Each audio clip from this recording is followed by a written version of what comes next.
Hi, I'm Lucy James, and I listen to the One Up Gaming podcast. Hi, I'm Keith Allen, and I play Murphy on Z Nation, and I listen to One Up Gaming podcast. Yeah, this how we do it, y'all. L-G-E, man. Straight out of Diamond Star Production. What up to you, One Up Gaming?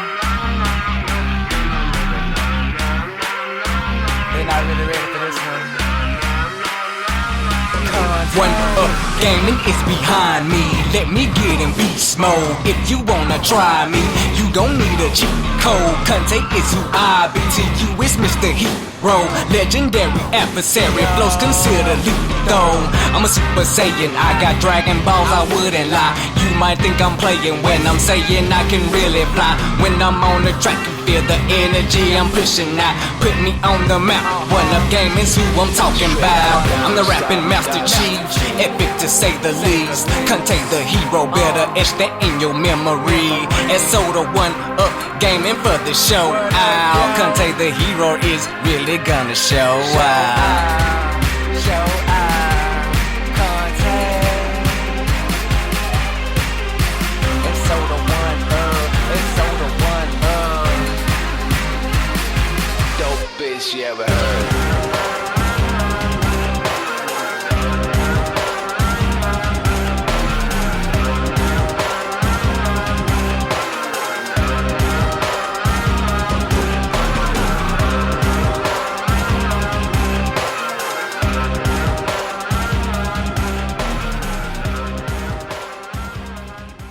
Hi, and welcome to the One Up Game podcast, episode 299. Getting so close to that big 300. Is it a big number though, really? I don't know. We might just skip all the celebrations and just wait till 500, if I'm still alive doing it at that time, because it's taken a bloody long time to get this far. Anyway, David here, One Up Gaming.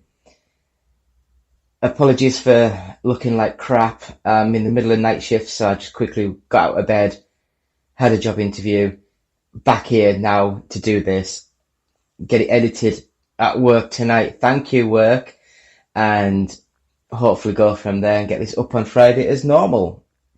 And if you're listening to it, Sunday as normal, because it's the podcast and the YouTube video thing.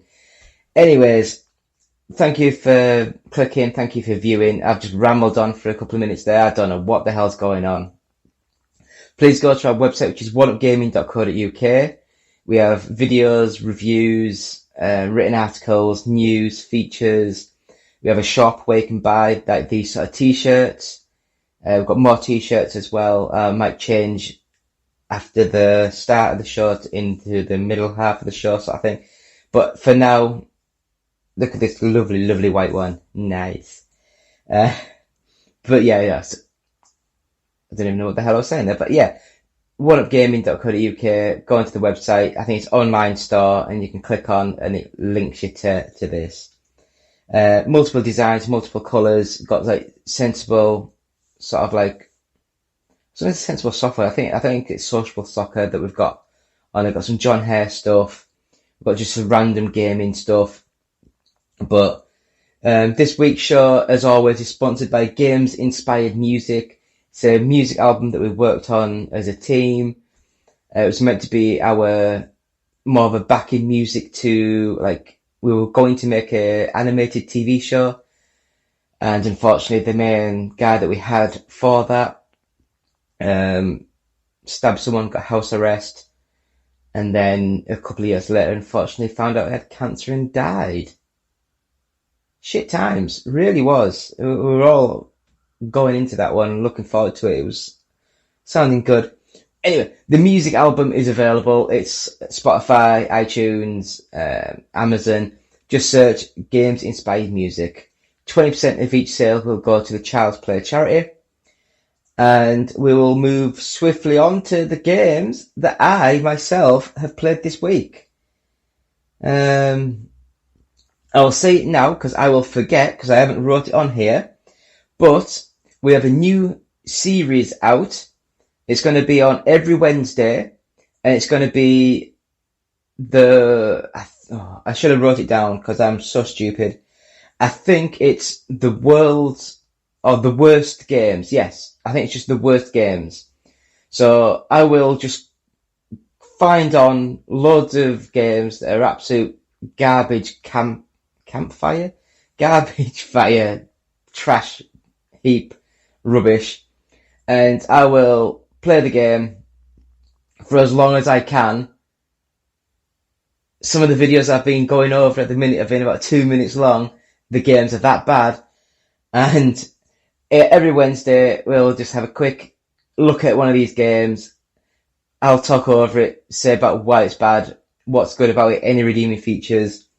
And that'll be coming every Wednesday from this week coming. So the games I've been playing, Far Cry 6. Now, I'm one of these weird people where Far Cry 3 and Far Cry 4 I never quite enjoyed massively, but they were okay.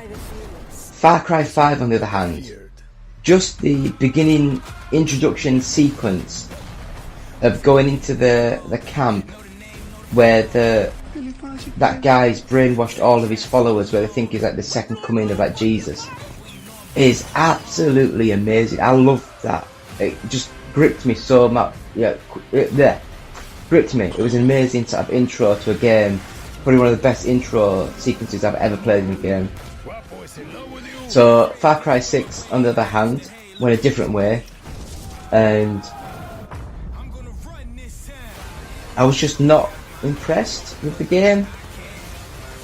It just felt very much disjointed with like what was happening and being said on screen to then you taking control of the characters, and it just didn't quite fit and flow to how the game was. I mean, don't get me wrong, Far Cry's Far Cry. It still plays well, still looks nice, but I just didn't quite get gripped by that story intro.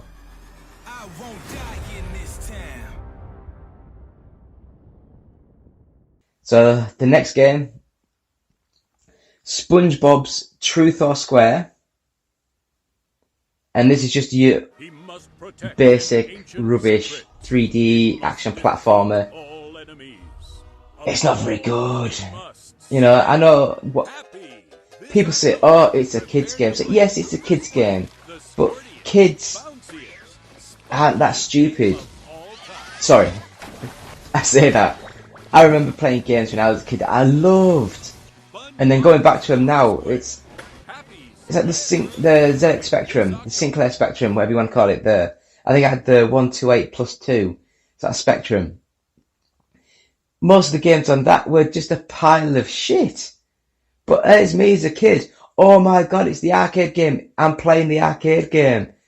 No, you're not, mate. It's crap, and you're just deluding yourself because someone bought you this home computer for like 130 quid, and you're just sat there gobsmacked at how amazing it is. Anyway, SpongeBob Truth or Square, basic 3D action platformer. It's not good. It's just your normal collecty things, jump around. Yeah, hopefully you've seen the trailer, and it's just not very good. A game that I was shocked at, and that was Ultimate Racing 2D. Now, this is like a very far zoomed out view, top down 2D sprite work racing game. And there's like Formula 1, stock car, go-karts, motorbikes, and so there's loads of different things, vehicles to choose, and then there's like the 10 or so top down views of the circuits. And I actually really enjoyed this. It felt good. The physics in the vehicles felt really nice and weighty. It felt good. Handling was good. And I was pleasantly surprised at like a £5 sort of game. Can't remember how much it was. It's on sale all the time on the Xbox, so it'll probably be on sale on Steam and PlayStation if it's available. A good little game. I enjoyed it. Next up, Nickelodeon All-Star Brawl. Can't even speak. I've just woken up. It's not great. This game, it's like Smash Brothers, apart from you can be a turtle or you can be Cat Dog, I think. Think of some Nickelodeon stars, and you can select some of these characters. Now, I remember Nickelodeon. I remember Rugrats. I remember the Rugrats sequel series, All Grown Up. I remember a lot of the stuff that was on there that was probably Disney at the time, but there wasn't a Disney Channel when I was a kid, so it was all on the Disney UK channel. But going through some of the characters in this fighting game, I only know 3 or 4 of them. All the rest of them are just meh. I don't know. But I guess that's the modern day Nickelodeon, and I've not watched Nickelodeon in like 25 years, something like that. And yeah, so the game itself, imagine Smash Brothers, but you can't see your characters in the background because the backgrounds are too psychedelically bold and colourful. Or that might be just me being colourblind, that I can't see what the hell's going on, but I don't know. The combat I feel is really bad, but then again I hate Super Smash Brothers. I think that's a really bad game as well. So if they're going for that, all point stars, yes, it's amazing. You've copied a shit game to make an even shitter game. Just because characters sells, and the Mario, like Nintendo's games got Mario, Sonic, it's got like everyone, it's got loads of people, loads of characters, and it's amazing to see it all.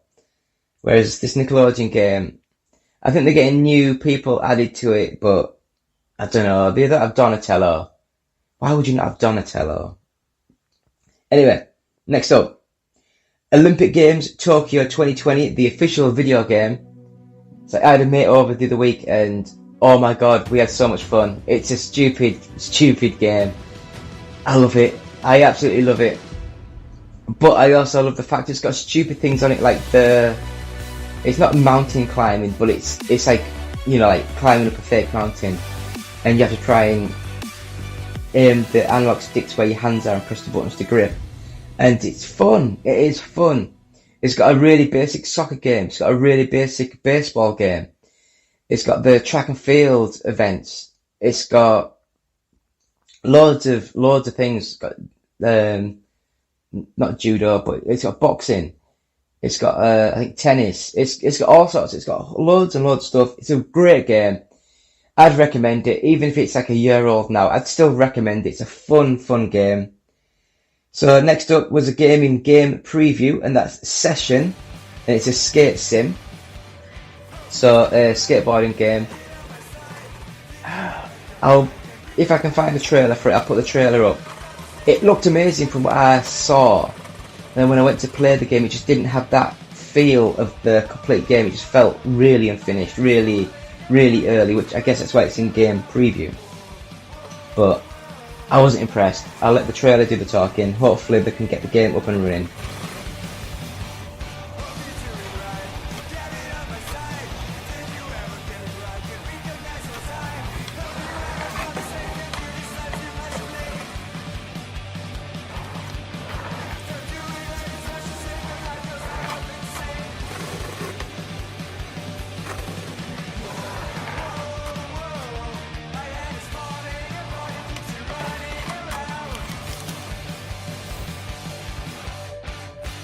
So, next game, it was the Need for Speed Hot Pursuit Remastered. And although this game looks nice, the handling, it felt massively heavy. Very hard to sort of turn around corners and keep off the walls. But other than that, it looked nice, played well. It's just not my sort of game anymore. The Need for Speed sort of stuff.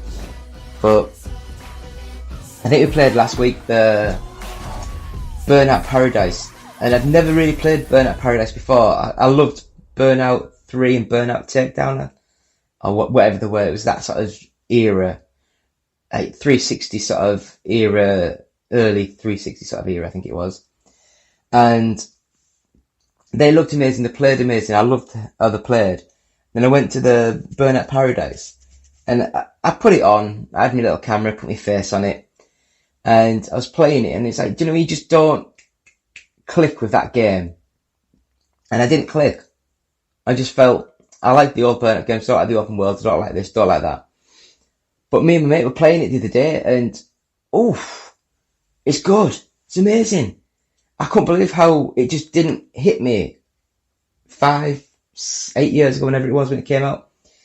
Anyway, it's the reason why I bring this up is that the Need for Speed Opposite Remastered was made by Criterion, I think it was, or at least the original was, and Burnout Paradise was the last Burnout game made by Criterion, and I think the new Need for Speed coming out this year, maybe, fingers crossed, is a joint effort with the EA team that was doing it and Criterion. I think they joined up to make the new Need for Speed. So a couple of game reviews on the website. Ayo the Clown. Shit. It's just shit. It's a shitty shit of a shit game. And Metal Tales Overkill. And this is a top-down Smash TV style randomly generated world where you go around twin-stick shooter sort of controls, shooting enemies and stuff. The good thing about this game is the fact that the music, they've gone out and got some really good rock, like heavy rock sort of music, and it fits the game perfect. The graphics aren't the best, the enemies, the movement, all that's not the best, but as a budget game, it plays well, looks okay, great music. And as always, we've got our Game Guru Max series. I think the last video that was on it, I actually managed to play through my game and go from like level 1, 2 and up to level 3. I think I got to while I was playing around with it. And we've also got the Can We Complete Ridge Racer 6. And I think we're up to about episode 14 now, something like that. It's amazing how much content is in this game. But that is all we've been playing this week.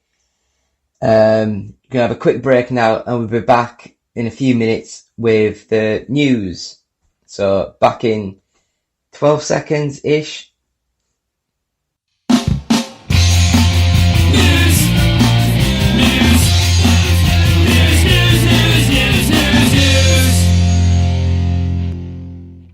And we're still here, still tired as hell. Still me, David, still 299 episodes in of the One Up Gaming podcast. So thank you all for watching. Thank you all for listening. Thank you for lending me your ears to wiggle my way in. I don't know. Anyway, let's go into some news, shall we? So, got a few stories here. So I will screen record. So, Marvel signs a deal to license Stan Lee's name and likeness for use in movies and more. So a new deal has been struck between Marvel and the Stan Lee universe. So basically, it was a running theme joke that all the Marvel movies, even the Fox Marvel movies, even the Universal Marvel movies, even the Marvel movies, and then Disney's Marvel movies when they bought Marvel, they had Stan Lee as a cameo of just a couple of seconds in all the movies and all the TV shows. Even back in the 70s and 80s, he did a lot of like voiceover work in the cartoon sort of series. But yeah, so it looks as though because Marvel have paid this money for this, then we will get to see a lot more of Stan Lee. So I don't know if that's a good thing or a bad thing. I mean, to be honest, I'm not really that bothered. But next bit of news. It looks as though 5% of Nintendo is now owned by the Saudi Arabia. The Saudi Arabia or just Saudi Arabia? The the country of Saudi Arabia now owns 5.01% of Nintendo, as its public investment fund continues its chain of investments. That's cool. So I believe that's the same group that owns Newcastle United, my football team. Oh, change colour, new shirt. I don't know why I've done that. I might have to edit this bit so you can see the different t-shirt. Oh God. So basically,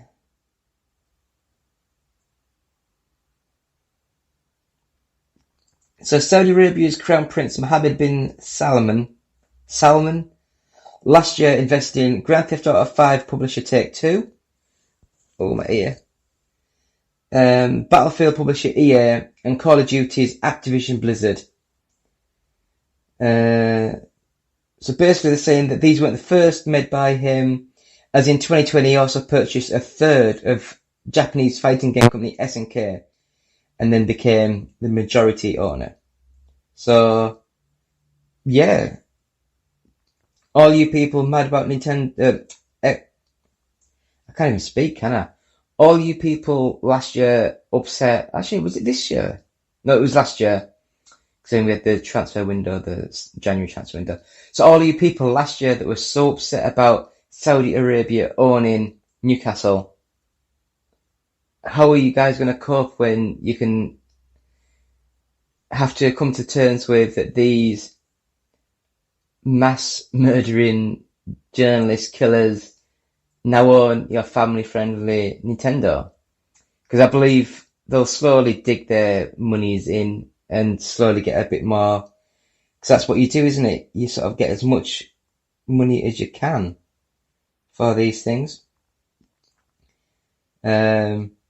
So it says here, Xbox fans fed up after Starfield and Redfall delays. And this was the IGN podcast when they were talking about it. So to me, I don't care. I mean, yes, I love Xbox. I love the Xbox Series X. But to me, I would rather them say, we are sorry, but Starfield or Redfall, which Redfall we hadn't seen nothing from, so I'm not surprised that got delayed. But Starfield, yes, they had a date booked in. They had monthly updates coming. But if Microsoft went to them and said, we can't have a game ship that is unfinished and broken, and I understand that. So I would rather Microsoft come in and sort of like, no mate, you need at least another 6 months to get those kinks worked out. And for me, it's just, it makes sense. It makes commercial sense. It makes financial sense. And it makes sense to get the IP going, because it's like a brand new IP. You don't want the first thing people say about it, oh, is it this year's Cyberpunk? You know, it's like, it's just a disaster. So that's just me. I'd rather a good game than one that's just rubbish. Next up, I don't know why I've got this, but Chip 'n Dale Rescue Rangers. And it's like, I remember the Chip 'n Dale TV cartoon series when I was a little kid. And, I mean, you can see the trailer sort of happening on this sort of screeny thing. And I was actually quite impressed with the TV show back in the day. And I'm actually quite interested in how this sort of thing goes, because it looks like a bit 2D and 3D animated. It's like directed by the Lonely Island. I don't know who that is.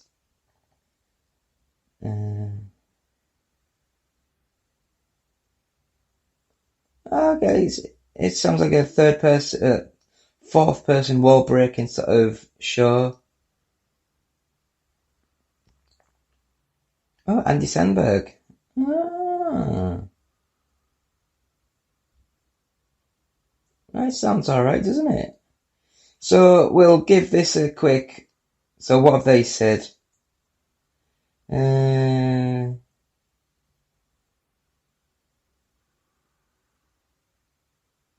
They seem quite happy with it. They seem happy. So IGN says it's a worthwhile watch. Next bit of news that I have got is that we've got some new Thor Love and Thunder images. Pairs Tessa Thompson and Natalie Portman's Mighty Thor.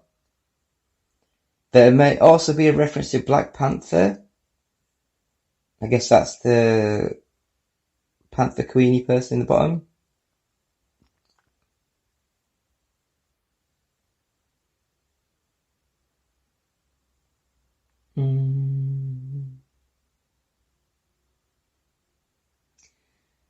The figure as the goddess Bast, played by, I don't know who that is. Bast is well known as the panther deity worshipped by, I have no idea what any of this sort of is. Yeah, so yeah. I'm not the biggest Marvel-y sort of fan. I enjoy watching some of the shows and movies and stuff, but I'm not one to sit into it and dig into it. So the next bit of news, Silent Hill 2 remake rumours. Blooper Team CEO refuses to comment, but says new project will still be a Blooper Team title. Well, I guess anything that you make will be made by Blooper Team, so that just means nothing. Following rumours that the horror game Blooper Team is making legendary. Is it just me? I'm not a fan of Silent Hill. It just didn't evolve with the time. Even after like Resident Evil 4, the Silent Hill games still played like Silent Hill.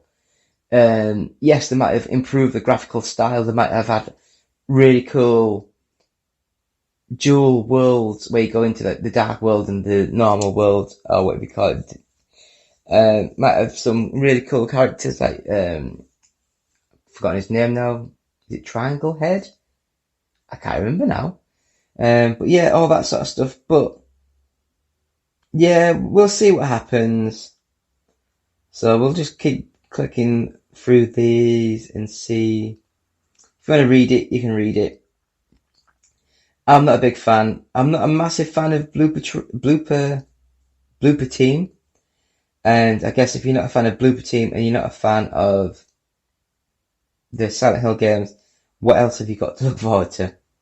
Anyway, next up, Star Wars is now about persistent storytelling, not trilogies, says Kathleen Kennedy. So basically, Kathleen Kennedy has addressed the reason for the hiatus in the Star Wars film slate, explaining that there's been a shift in their storytelling approach. In other words, what they've worked out is people aren't willing to go every single year to see a Star Wars movie, so they have to put things on the back burner. Yeah, so it just...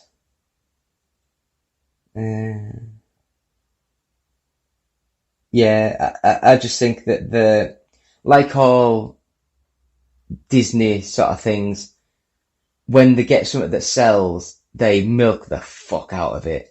They really do. They push it as far as it can go and hope that everyone continues to love it. I'm not a fan of that model. It kills creativity, it kills individuality, and you just get a shinier version of the same product, and it's just not very good. And that basically also comes on the back of the news that, I mean, I don't know the name, Rian Johnson's Star Wars trilogy is on hold. So 5 years have passed since the project was announced. Is on hold for the time being as the filmmaker is unbelievably busy with other projects.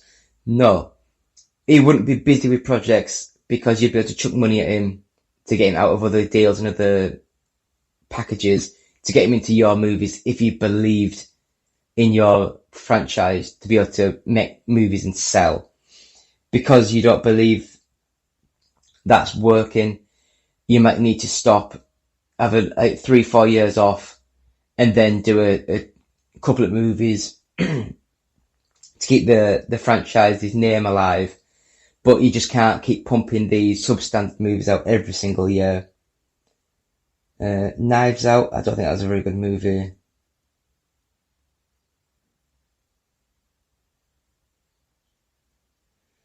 But yeah.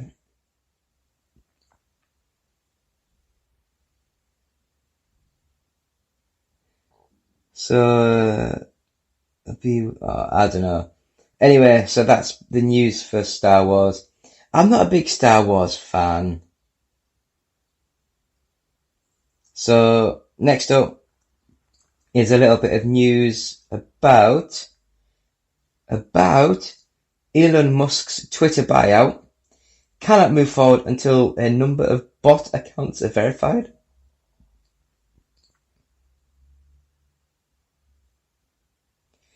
The original estimation of 5% of accounts being bots could be inaccurate.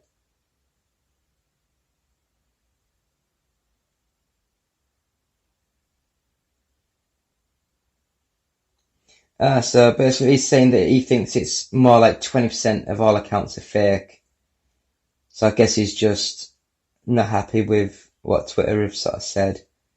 Makes sense. If you want to buy something, you want to buy the full, you want to know what you're buying. So I guess I understand that bit of news. Nothing really major though.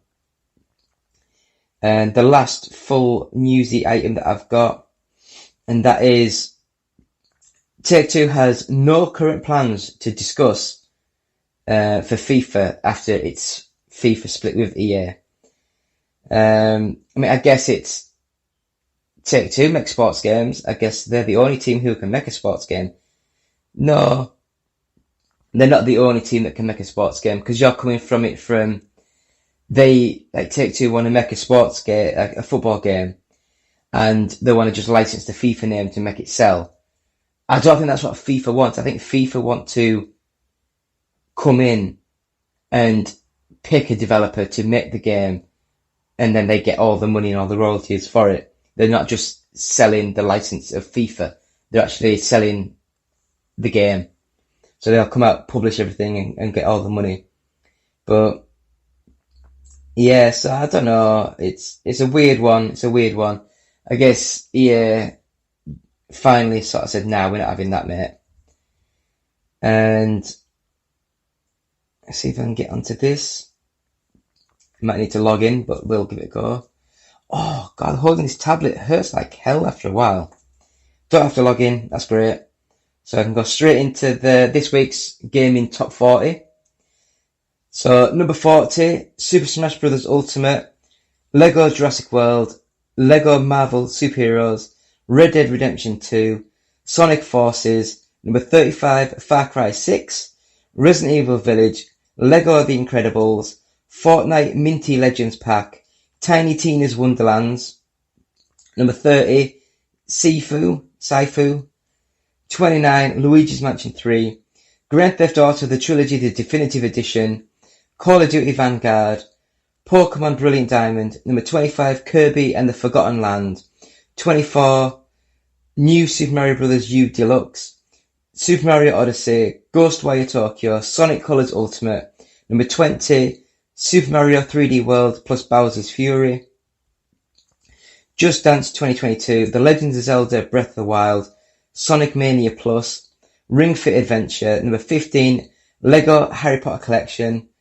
WWE 2K22, Gran Turismo 7, Mario Party Superstars, Elden Ring, number 10, FIFA 22, number 9, Animal Crossing New Horizons, number 8, Grand Theft Auto 5, number 7, Minecraft, number 6, Pokemon Legends Arceus, number 5, Evil Dead the Game, I didn't even know this game was coming out, number 4, Mario Kart 8 Deluxe, number 3, Horizon Forbidden West, number 2, Lego Star Wars The Skywalker Saga, and at number 1, brand new, is Nintendo Switch Sports, and that is thank you to Games Press and the GFK Entertainment Software Charts, all formats, and it's been me, David, One Up Gaming, saying thank you all for watching, thank you all for listening. please go to our website, which is oneupgaming.co.uk. Please go to our Patreon site, which is patreon.com/OUG. The Games Sped music album's out now. 20% of each sale will go to Child's Play charity. We have our first 100 podcasts available at audiobooksontape.com. The cassette is like a USB cassette tape, and it's £9, and £1 of each sale goes to the Diabetes UK. If you go to our website, oneupgaming.co.uk, there's Amazon links on the site. So if you're buying from Amazon, click on that, takes you to Amazon, and say you spend £10, we get 20p for advertising Amazon on our website. You don't pay nothing. We're on Facebook, we're on YouTube, just search One Up Gaming. The YouTube, I think we've got 1,200 sort of subscribers now, which is amazing. Thank you all. It's been great right so far. If you want to watch us live on Twitch, it's twitch.tv/OUGofficial. If you want to tweet us, it's @OUGofficial. Please follow us and message us on there. If you want to email us, it's contact@oneupgaming.co.uk. And that, my friends, is the One Up Gaming podcast, episode 299. If you want to subscribe to us, share us, like us, on YouTube, please do that. It's amazing. And if you're listening to us on podcast, then subscribe to us and leave positive feedback. It really helps when people are searching for shows and podcasts. So, my friends, that is it. Episode 299. Me, David, say thank you all. Goodbye. Do you have trouble sleeping? Tossing and turning all night? Nothing you do seems to help. You're not getting your recommended 6 to 8 hours of sleep each night. Well, now there's a solution. Now there's Fat Cat Fly. With Fat Cat Fly, you'll easily get the sleep that you deserve. Download for free on the iOS App Store, and you're guaranteed to get a good night's sleep with very few side effects, as you help a fluffy kitty eat all the junk food that he wants. Side effects may include sleeplessness and desire for cheeseburgers if erection lasts more than 5 hours. See a physician. Try Fat Cat Fly today. Visit facebook.com/fatcatfly because you deserve a better life. Hey guys, Justin here. I just wanted to say that I've been thinking about you. I've been thinking about you a lot. Yes, you in particular, in that way. And I wanted to say, I think you're great. I've always said that about you. And I was wondering, if you think we're great, if you could give us a quick rating on iTunes, we'd really appreciate it. It would really, really help us out in that, podcasty sort of way. And if you're feeling particularly festive, perhaps even a little saucy, maybe stop by our Patreon page at www.patreon.com/OUG and see if you can't slip a few bucks our way. After all, every little penny or whatever space money they use in Europe helps out the show. Thanks for listening. OUG Gaming will always be free, but with your support, we can always move forward and always be better.